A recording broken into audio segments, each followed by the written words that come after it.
Future సిటీలో ఇప్పటికే ప్రభుత్వం పలు అభివృద్ధి కార్యక్రమాలకు శ్రీకారం చుట్టింది. ఫ్యూచర్ సిటీ డెవలప్మెంట్ అథారిటీ ఏర్పాటు చేసి కమిషనర్ను నియమించింది. ఎఫ్సిడిఏ భవన నిర్మాణానికి ముమ్మరంగా నిర్మాణ పనులు ప్రారంభించింది. దీంతో పాటు గ్లోబల్ సమ్మిట్ ఏర్పాట్లపై టీజీఐఐసి మౌలిక సదుపాయాల కల్పన వంటి కార్యక్రమాలు చూస్తోంది. గ్లోబల్ సమ్మిట్ ఏర్పాట్లు చురుగ్గా సాగుతున్నాయన్నారు Telangana industrial infrastructure chairman Nirmala Jaggareddy. December 8-9 తేదీలో నిర్వహించినటువంటి గ్లోబల్ సమ్మిట్ కార్యక్రమాన్ని మౌలిక వసతులు మొత్తం కూడా సదుపాయాలకు సంబంధించిన విషయాల మొత్తం కూడా టీజీఐఐసిసి నేతృత్వంలో పనులన్నీ కూడా శరవేగంగా కొనసాగుతాయి. ప్రస్తుతం టీజీఐఐసి కార్పొరేషన్ చైర్మన్ అటు నిర్మలా జగ్గారెడ్డి గారు అడిగి మేడం పనులు ఎలా జరుగుతున్నాయి, అసలు గ్లోబల్ సమ్మిట్ ప్రధాన లక్ష్యాలు ఏంటి?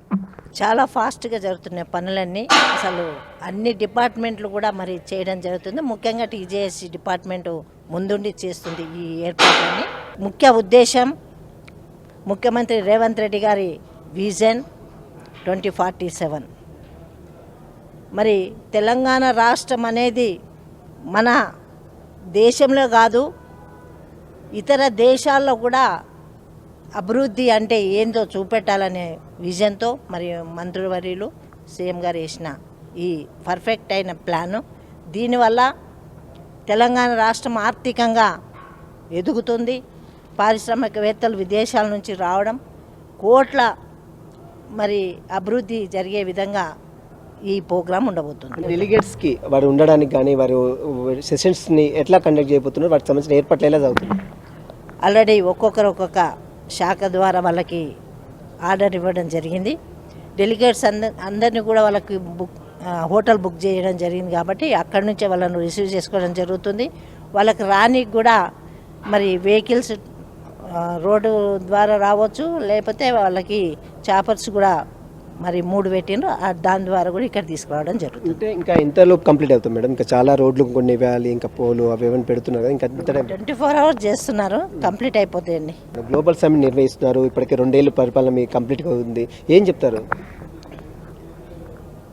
గత ప్రభుత్వం చేసిన అవి చూసుకుంటే 10 ఏళ్ళు వారి పరిపాలన చూసుకొని ఈ 2 ఏళ్ల పరిపాలన ప్రజలు చాలా ప్రశాంతంగా మరి ఎలాంటి ఇబ్బంది లేకుండా ఇచ్చిన మాట తప్పకుండా సీఎం గారు మరి ఇవ్వడం 6 గ్యారెంటీలు ఇవ్వడం జరుగుతుంది.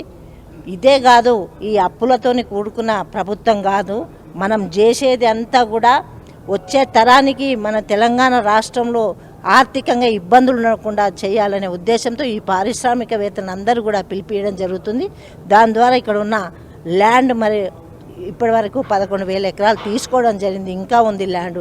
మరి అవన్నీ కూడా పరిశ్రమలు తీసుకొస్తే నిరుద్యోగం ఉండదు, మరి ఉపాధి కూడా అందరు కలిపే విధంగా తెలంగాణ ప్రజలు అందుకోబోతున్నారు. ఇప్పుడు ఎన్ని ఎకరాలు ఈ యొక్క మీటింగ్ ఏర్పాటు చేస్తున్నారు, దానికి సంబంధించిన ఏర్పాట్లు ఎంతవరకు వచ్చాయి?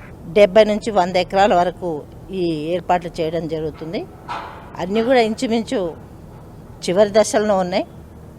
అసలు వండర్ ఏంటంటే 3,000 డ్రోన్స్ పెట్టి మరి పర్యవేక్షణ చేయడం జరుగుతుంది. అసలు ఇప్పటివరకు ఏ ప్రోగ్రాం కానీ ఎక్కడ కూడా పెట్టలేదు. అంతా అంటే చాలా క్షుణ్ణంగా కూడా చేసే ప్రోగ్రాం ఇది. చాలా చక్కగా చేస్తున్నాను. తప్పకుండా ఇవన్నీ కంప్లీట్ అయిపోతాయండి. మొత్తం మీద తెలంగాణ రాష్ట్రంలో ఆర్థిక వ్యవస్థ $3 ట్రిలియన్ ఎకానమీ లక్ష్యంగా తెలంగాణ రాష్ట్రాన్ని ఆర్థికంగా బలోపేతం చేసేందుకు తెలంగాణ రాష్ట్ర ప్రభుత్వం గ్లోబల్ సమ్మిట్ కార్యక్రమం నిర్వహిస్తుంది. ఇందుకోసము తెలంగాణ ఐఐసి మొత్తం కూడా కార్పొరేషన్ సంబంధించిన మౌలిక వసతుల సదుపాయాలు మొత్తం కూడా ఐఐసి చూస్తుంది కాబట్టి వాటికి సంబంధించిన ఏర్పాట్లన్నీ కూడా ఇప్పటికే దాదాపు ఆల్మోస్ట్ కంప్లీట్ అవుతున్నాయి. డిసెంబర్ 8 నుంచి ఈ కార్యక్రమము జరుగుతుంది కాబట్టి అందుకు సంబంధించిన ఏర్పాట్లు మొత్తం కూడా చకచకా జరుగుతుంది. 3,000 డ్రోన్స్తో పాటు ప్రత్యేక చాపర్స్ను కూడా ఏర్పాటు చేశారు. ఎలాంటి ఇబ్బందులు వచ్చే డెలిగేట్స్కి ఎలాంటి ఇబ్బంది తలెత్తకుండా అన్ని ఏర్పాట్లు కూడా పూర్తి చేశామని నిర్మలా జగ్గారెడ్డి